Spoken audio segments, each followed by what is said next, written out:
Hey everyone, welcome back to our channel. If you're new here, please subscribe. I'd really love that. If you're returning, how you doing? All right, relax. Okay, sit back, put a pillow behind your back, adjust your glasses. If you got coffee, get a coffee. I made a smoothie. All right, strawberry. I even put chocolate in my because I need my chocolate fix. You're gonna need it. All right, because what I'm about to tell you, you're not going to be surprised, but then again, you never know. This administration, they're taking things to a whole new level. They're obsessed. They don't care how they make our lives worse for the average American. They've already gone after gas stoves, gas cars, our air conditioners. Now they're coming after light bulbs. Like I said, take a sip. Anything that's cheap, convenient, and liked by millions of Americans. And it's going to land on their radar, and they're going to take it away. There's just no end to any of it. So they are preparing to implement a sweeping nationwide ban on a commonly used light bulb as part of its energy efficient and climate agenda. The regulations which prohibit retailers from selling incandescent light bulbs, it was finalized by the Department of Energy in April of 2022. And they are slated to go into effect August 1st of 2023. And the DOE will begin full enforcement of the ban on that date. But it has already urged retailers to begin transitioning away from the light bulb type, and in recent months began issuing warning notices to companies. The lighting industry is already embracing more energy efficient products. And this measure will accelerate progress to deliver the best products to American consumers and build a better and brighter future, so says Energy Secretary Jennifer Granholm. According to the DOE announcement, the regulations will save customers an estimated $3 billion a year on their utility bills and cut carbon emissions by 222 million metric tons over the next 3 decades. Under the rules, incandescent and similar halogen light bulbs will be prohibited in favor of light-emitting diode or LED alternatives. While U.S. households have increasingly switched to LED light bulbs since 2015, fewer than half of the households reportedly using mostly or exclusively LEDs, according to the most recent results from the Residential Energy Consumption Survey. There are also many other real problems that need to be handled, yet this is what they're focusing on. Yeah.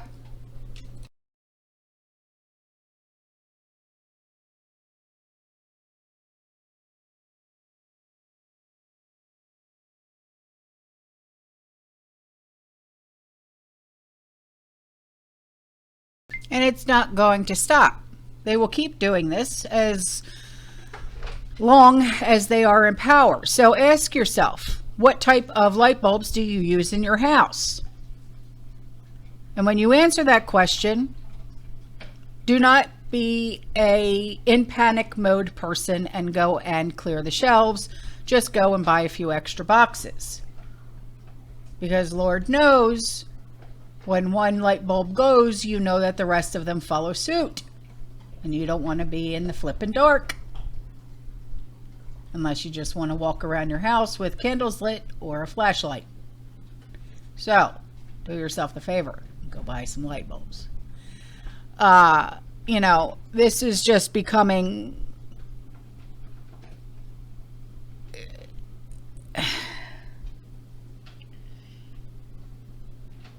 I mean, what's next? Okay, I can't even fathom what's next. I really can't. I mean, you know, like, I always practice what I preach, okay? Like a lot of you do, right? And like, I was going to do another video like on what I'm prepping today and stuff like that, and the newest thing that I'm adding to my preps and whatnot, you know, but it's almost like I'm too afraid to show, because I'm like, well, what if they see that and they'll say, okay, now we have to ban that because I bought that, you know? And I'm like, just like, can't do this stuff anymore. I really can't.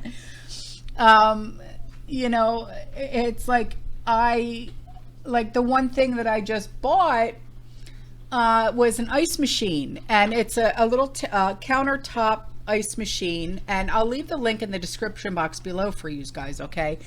And I feel that it's something that we should all have in our preps, only because, especially during like hurricane season or any kind of season where we get hit with multiple power outages and things like that, and we have like solar powered, you know, like if you have a generator or any kind of solar powered, like, you know, like energy pack, stuff like that.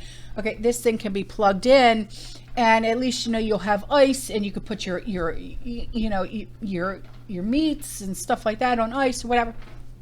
This thing produces 27 pounds of ice in a 24-hour period. And not too shabby, I must say myself, for something that was under $100, okay? So, you know, I just feel that, you know, we should, you know, be prepping, you know, not just food, okay? Like the other thing that I had brought to your attention, the little mini fridge that is, you know, you could actually plug into like a your car, like, you know, if you, a lot of newer cars don't have these, like, you know how a lot of cars, they still have like the cigarette lighters and stuff like that. You can actually plug this little fridge into one of those, and especially, you know, if we have a grid down or anything like that, you know, because a lot of people, like, their medications have to be in refrigerators, you know, and you know, that's something else that I bought, you know, and these are things that we have to think about, you know what I mean? And I just, if they're going to be, you know, banning refrigerators and banning stoves, you know, we have 101 different ways that we can cook, you know, without using a stove, right? But there's not too many ways to keep our medications cold, that, you know, like insulin and things like that, you know. So why not spend the $50 on that little mini fridge to make sure that in a grid down situation, your medication is going to be kept to the temperature that needs to be kept at, you know what I mean? Or spend the $89 like I did on an ice machine, a countertop ice machine, to make sure that, you know, you can keep your the stuff that you normally would keep in a freezer, your food cold, you know, things like that. That's, you know, how I think. So, you know, I always try to think of ways that it's not going to cost you an arm and a leg,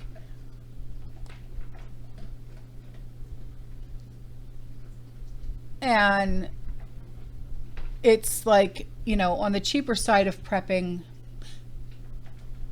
but it's also logical, it's rational, and it's something that a lot of people can afford to do, if that makes sense. All right, guys, I'm out of here. All right, I'll see you in the next one. You stay safe, you stay positive, you keep prepping, and as always, fearless. Ciao.